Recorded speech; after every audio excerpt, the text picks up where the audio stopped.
चारों एक ही रूपों में प्राप्त होते हैं, कोई भेद नहीं है। चाहे भगवान का नाम लीजिए और चाहे भगवान के रूप का दर्शन करिए, कोई भेद नहीं होता। जीव के नाम रूप में भेद होता है। जीव का नाम अलग हो सकता है, रूप अलग हो सकता है, लेकिन भगवान के नाम, रूप, लीला और धाम चारों में किसी प्रकार का भेद नहीं है। चार में से कोई भी एक साधना जीवन में आ जाए तो उस परम तत्व की प्राप्ति सहज रूप से जीवन में होती है। जैसे आप देखते हैं लकड़ी की चौकी में चार पैर होते हैं, तब चौकी को अपनी तरफ खींचना है आपको, तो चारों पैरों को पकड़ने की जरूरत नहीं होगी। चार में से एक पैर पकड़ लीजिए और खींच लीजिए तो पूरी चौकी आपके पास आती है। ऐसे ही ये भगवान के चतुष्टय स्वरूपों की चौकी है। इसके चार पैर हैं, नाम भी, रूप भी, लीला भी, धाम भी। चार में से एक को पकड़ लीजिए, पूरे भगवान चले आते हैं। नाम की साधना कर लीजिए। कल आपको बताया नाम स्मरण की महिमा। श्रीमद् भागवत का लक्षण है पोषणम तद अनुग्रह। भगवान जीवों का पोषण करते हैं, उन पर अनुग्रह करते हैं। कैसे? कहा नाम स्मरण करने मात्र से अनुग्रह होता है। अजामिल ने भगवान का अपने पुत्र के बहाने नाम स्मरण किया और भगवान ने उसका कल्याण कर दिया।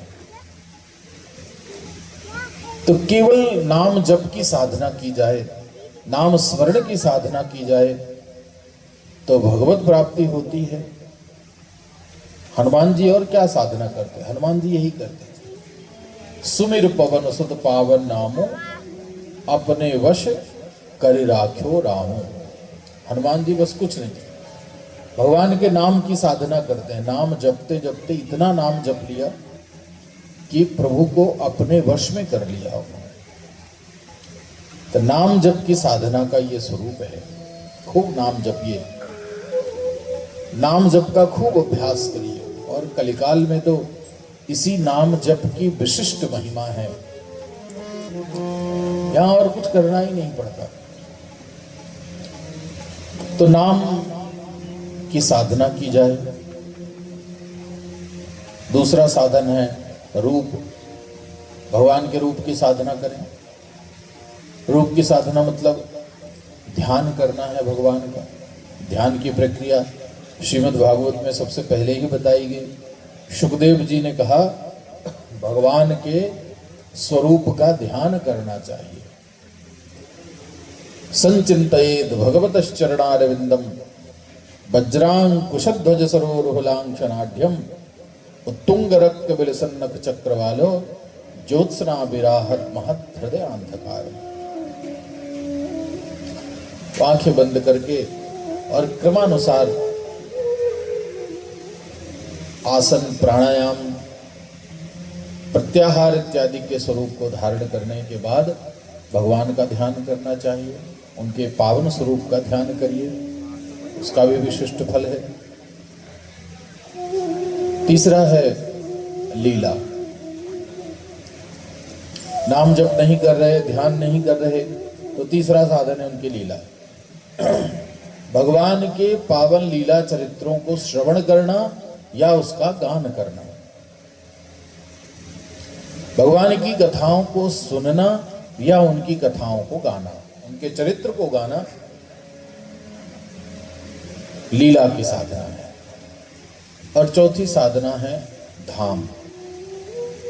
नाम जप नहीं होता, ध्यान नहीं होता, भगवान के चरित्रों को श्रवण गान नहीं कर सकते हैं, तो चौथा साधन है कि केवल भगवान के किसी धाम में जाकर के, पुण्य धाम में जाकर के निवास कर लीजिए। वृंदावन चले जाइए, वहां निवास करिए। चित्रकूट चले जाइए, वहां निवास करिए। अयोध्या चले जाइए, वहां निवास करिए। जहां जहां भगवान की लीला स्थली है, लीला धाम है, वहां जाकर के केवल निवास करना। ये 4 प्रकार की साधना है, कोई अंतर नहीं है इसमें। चाहे आप माला जपिए और चाहे कथा सुनिए, दोनों का एक बराबर फल है। चाहे आप ध्यान करिए और चाहे भगवान के धाम में वास करिए, एक बराबर फल है। ये चतुष्टय विग्रह है भगवान का, और उस चतुष्टय विग्रह के स्वरूप में हम भगवान की पावन लीलाओं के क्रम को दर्शन कर पा रहे हैं। ये हमारा परम सौभाग्य है कि इस पावन लीला की साधना करते हुए श्रवण, कीर्तन और स्मरण के माध्यम से भगवत तत्व का अपने जीवन में हम अनुभव करने का प्रयास कर रहे हैं। सौभाग्यशाली है ये यजमान परिवार श्री कमलेश प्रसाद तिवारी जी, उनकी धर्मपत्नी उमा जी, संपूर्ण उनका तिवारी परिवार, उनके रिश्तेदार, स्नेही स्वजन, इन सबका ये सौभाग्य है कि भगवत कृपा जीवन में हो रही है। उस अचिंत्य गुण से संपन्न भगवान के लीला चरित्रों को हम सहज रूप में दर्शन कर पा रहे हैं, क्योंकि भगवान तो यतो वाचा निवर्तन्ते अप्राप्य मनसा सह, जिनका चरित्र हम लोग यहाँ पर श्रवण कर रहे हैं, वो भगवान कैसे हैं? वेद कहता है यतो वाचा निवर्तन्ते, भगवान ऐसे हैं जहां हमारी वाणी नहीं पहुंच सकती। अप्राप्य मनसा सह, यहां तक कि मन भी भगवान को पाने के लिए दौड़ता है, पर जहां से वाणी लौट आती है वो मन भी वाणी के साथ लौट करके आ जाता है। अर्थात भगवान को ना वाणी से जाना जा सकता और ना मन से वहां तक पहुंचा जा सकता। मन और वाणी से परे हैं प्रभु, हमारे हर प्रकार के सामर्थ्य से बहुत दूर हैं भगवान। फिर भी अपने सामर्थ्य के अनुसार जीव उनके स्वरूप का वर्णन करता है, श्रवण करता है। ये केवल उसका अधिकार है, केवल वो बोल सकता है, उसके इतना सामर्थ्य नहीं है, लेकिन अपने सामर्थ्य के अनुसार वो प्रयास करता है। भगवान के पावन गुणानुवाद करने का केवल एक प्रयास है, क्योंकि भगवान के चरित्रों को गा लेना या भगवान के चरित्रों को सुन लेना, हरि अनंत, हरि कथा अनंता, भगवान के चरित्रों को पूर्ण रूप से जान पाना बहुत कठिन है। ऐसे व्यापक स्वरूप भगवान जीवों पर कृपा करने के लिए निर्गुण निराकार होने के बाद भी सगुण साकार स्वरूप को धारण कर लेते हैं। क्यों धारण करते हैं प्रभु? भक्तों पर कृपा करने के लिए। कारण बहुत है ना भगवान के अवतार लेने के। जब जब होए धर्म के हानि, बाढ़ई असुर अधम अभिमानी। धर्म की हानि होगी, अभिमान बढ़ेगा जीवों में, आसुरापन्न भाव बढ़ेगा, तब तब धारी प्रभु विविध शरीरा, हरे ही कृपा निधि सज्जन पीरा। जब जब ये सब दोष विकार जीवन में आएंगे, तब तब भगवान विविध स्वरूपों को धारण करके अवतार ले लेंगे। एक अवतार नहीं है भगवान का, एक रूप नहीं है भगवान का। उस दिन भी आपने कहा था अनेक रूप रूपाए। भगवान के बहुत सारे रूप हैं, अनेक रूपों को धारण करते हैं। तो विविध रूपों को धारण करने वाले भगवान किसी एक रूप आकार की अपेक्षा नहीं है उनमें। कल हम लोगों ने कथा में देखा ना, भगवान ने कितने सारे अवतार धारण किए, कितनी बार अवतार लिए। हर युग में, हर मनवंतर में भगवान के अवतार बदल जाते हैं। संभवा में युगे युगे, भगवान कहते हैं हर युग युग में मैं जन्म लूंगा। अवतार लूंगा, लेकिन एक जैसा नहीं रहूंगा, हर बार बदल जाऊंगा। कभी भगवान कछुआ के रूप में आते हैं, कच्छप अवतार लेते हैं, कभी मछली बन जाते हैं, कभी वाराह बनते हैं, कभी नरसिंह बनते हैं, कभी नारद बनते हैं, कभी सनकादिक बनते हैं, कभी कपिल के रूप में आते हैं, कभी ऋषभ देव के रूप में अवतार धारण करते हैं, कभी राम बनते हैं, कभी परशुराम बनते हैं, और कभी कृष्ण और बलराम बनते हैं। काव्य में देख लीजिए भगवान के रूप में कितनी विविधता है। कभी बिल्कुल निम्न योनि में जन्म ले लेते हैं, निम्न रूप में अवतार ले लेते हैं, और कभी इतने सुंदर हो जाते हैं कि वर्णन करना मुश्किल है। कछुआ बने, मछली बने, यहां तक कि शूकर भी बने भगवान। हो सकता है इन अवतारों में भगवान का रूप देखने में सुंदर न लगता हो, कछुआ, मछली और शूकर जैसा अवतार हो सकता है देखने में सुंदर ना हो, लेकिन उसके विपरीत देखिए तो जब भगवान राम और कृष्ण जैसा स्वरूप धारण करते हैं तो वर्णन करना मुश्किल हो जाता है। इतनी सुंदरता भगवान की है कि वाणी में सामर्थ्य नहीं रहता। अर्थात भगवान को किसी भी प्रकार के रूप धारण करने में कोई भी परहेज नहीं है, सारे रूपों को स्वीकार कर लेते हैं। तो रूप भले भगवान का अलग अलग हो, लेकिन स्वभाव में कोई अंतर नहीं है। जब वो वाराह अवतार लेंगे तब भी भक्तों पर कृपा करेंगे, जब वो मछली बनेंगे तब भी भक्तों पर कृपा करेंगे, जब वो राम और कृष्ण बनते हैं तब भी भक्तों पर कृपा करते हैं। स्वभाव हर बार एक जैसा और रूप हर बार अलग अलग। भगवान के गुणों में, स्वभाव में किसी प्रकार का कोई भेद नहीं। इसलिए पहले दिन आपको कहा था कि भगवान को नाम और रूप से परे होकर के जानिए। भगवान को उनके गुण और लक्षण से पहचानिए, नाम और रूप से नहीं, क्योंकि नाम भी बदलेगा, रूप भी बदलेगा, और गुण स्वभाव लक्षण भगवान के एक जैसे रहेंगे। वशी वदान्यो गुणवान सुचिर मधुर दयालु मधुरस्तर सम कृति कृतज्ञ तमसी स्वभावतः समस्त कल्याण गुणामृतो दधि। इतने गुण हैं भगवान के, उन गुणों का आश्रय लेकर के परमात्मा के चरित्रों का दर्शन करना चाहिए।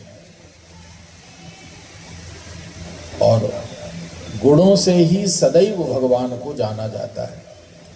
भगवान क्या है, अवतार लेंगे, नाम लेके कोई रूप लेकर के अवतार लेंगे, फिर चले जाएंगे, लेकिन उनकी लीला सदैव रहेगी, लीला सदैव गाई जाएगी। ये कथा ही तो है जो भगवान को युगों युगों तक स्मरण कराती है जीव को।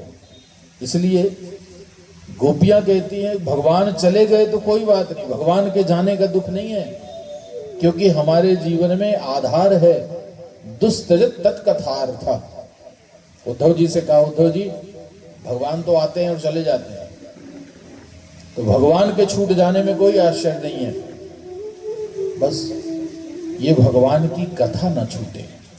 वैसे भी भगवान की कथा का एक बार जिसको प्रेम लग गया तो वो दुस्तज हो जाती है, कथा छूटती नहीं है। कथा की इतनी बड़ी महिमा। एक बार एक गांव का कोई व्यक्ति था, उसने एक घोड़ा पाला, बड़ा सुंदर घोड़ा था। उस घोड़े की बड़ी सेवा करता था, खूब बढ़िया खिलाता पिलाता, उसको स्नान कराता, दिन भर उसके ऊपर हाथ फेरता, और सुबह शाम उसको रस्सी पकड़ करके घुमाने ले जाता, क्योंकि घोड़े को घुमाते फिराते रहना चाहिए। घोड़ा बैठ जाएगा तो खराब हो जाएगा, घोड़ा चलता फिरता रहे तो अच्छा रहता है। तो रोज ले जाता घोड़े को, चरा घुमा फिरा करके घंटे में ले आता, और जब निकलता तो लोग देखते बड़ा सुंदर घोड़ा था उसका। एक दिन इसी घोड़े की रस्सी पकड़ करके शाम के समय गांव के बाहर वो टहल रहा है। शहर से एक व्यक्ति आया, उसने जब देखा इतना सुंदर घोड़ा तो बड़ा आनंद आया उसने उस व्यक्ति से कहा, भैया तुम थोड़ा देर इस घोड़े की रस्सी पकड़ करके एक जगह पर खड़े रह सकते हो? उसने कहा, क्यों खड़े रहूं भाई, मैं तो घोड़े को घुमाने लाया हूं, घोड़े की चाल फेर होती रहे इसलिए मैं इसको घुमाता हूं, तो खड़े क्यों रहूंगा? उसने कहा, नहीं, यदि तुम 10 मिनट अपने घोड़े को एक जगह खड़े करके पकड़ कर रखो तो इसका बदले में मैं तुमको 1000 रुपए दूंगा। उसने सोचा, है नुकसान क्या है, 10 मिनट ही तो खड़े होना, 1000 मिल जाएगा, फिर टहला लेंगे घोड़े। रस्सी पकड़ करके खड़ा हो गया घोड़े को। और वो शहर वाला व्यक्ति जो है बड़ा सुंदर चित्रकार था, पेंटर था, उसने बड़ा सुंदर अपना कैनवास निकाला, ब्रश कर सब निकाले, पेंट और 10 मिनट में उस घोड़े का बहुत सुंदर चित्र बनाया। 1000 रुपए उसको दे दिए, वो बड़ा प्रसन्न हो गया।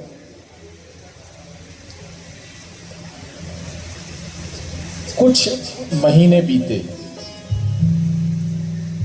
एक दिन यही गांव वाला व्यक्ति पास के शहर में सामान लेने के लिए गया हुआ, खरीदारी करने का। बाजार में गया तो एक जगह देखा उसने, बड़ी लंबी लाइन लगी, भीड़ लगी हुई है। बड़ा कुतूहल हुआ उसको, सोचा ये क्या हो रहा है। पास में जाके पूछा, भैया क्या हो रहा है यहाँ पे? बोले, यहाँ एक चित्रकार की प्रदर्शनी लगी हुई है, तो लोग उसी लाइन में खड़े होकर बड़े सुंदर चित्र बनाए हैं उसने, उसी को देखने वालों की लाइन लगी है। उसको भी शौक था, वो भी सोचा कि मैं भी लग जाता हूँ। उन्होंने कहा, ऐसे नहीं, यहाँ तो 2000 की टिकट लगती है। अब 2000 की टिकट कटाई, लाइन में लगा, अंदर पहुंचा। अंदर जब चित्र देखते देखते पहुंचा तो अपने घोड़े का चित्र देखा उसने, तो मेरा ही घोड़े का चित्र है, ये बड़ा ठग है। मेरे घोड़े का चित्र बनाकर मुझे 1000 रुपए दिया और उसी घोड़े के चित्र से लाखों रुपए कमा रहा है। अभी जाकर देखता हूं। उससे मिलने की इच्छा की, लोगों से पूछा, कहाँ है भैया ये चित्रकार जो बनाता है? बोले, अंदर बैठा हो। उससे मिलने के लिए गए। कहा, तुम तो बड़े ठग निकले। उसने कहा, क्या बात है? कहा, ये जो तुमने बाहर प्रदर्शनी लगाई हुई है, इसमें जो घोड़े का चित्र है वो मेरे ही घोड़े का चित्र है, तो इस घोड़े के चित्र के बदले तुमने मुझे 1000 रुपए दिया और खुद उसी चित्र से लाखों रुपए कमा रहे हो, तो बेईमानी की है तुमने। उसने कहा, क्या बेईमानी? तुम्हारा ये जो घोड़ा है ये कितने दिन तक जीवित रहेगा?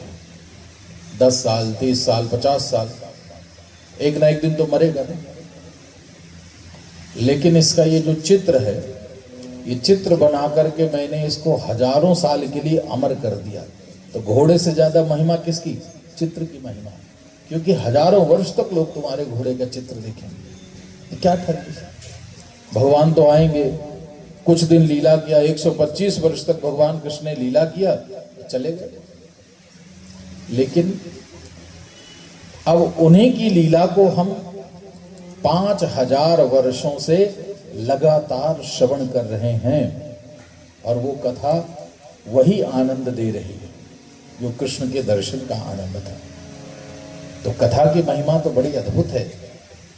भगवान अलग अलग रूपों में जो अवतार लेकर के आए, उन अवतारों में जो जो लीला की, उन लीलाओं के प्रसंग को श्रवण करना यह हम सबके जीवन का परम सौभाग्य है। और इन्हीं अवतार संबंधी कथाओं का श्रवण करके हम अपने जीवन के कल्याण के मार्ग को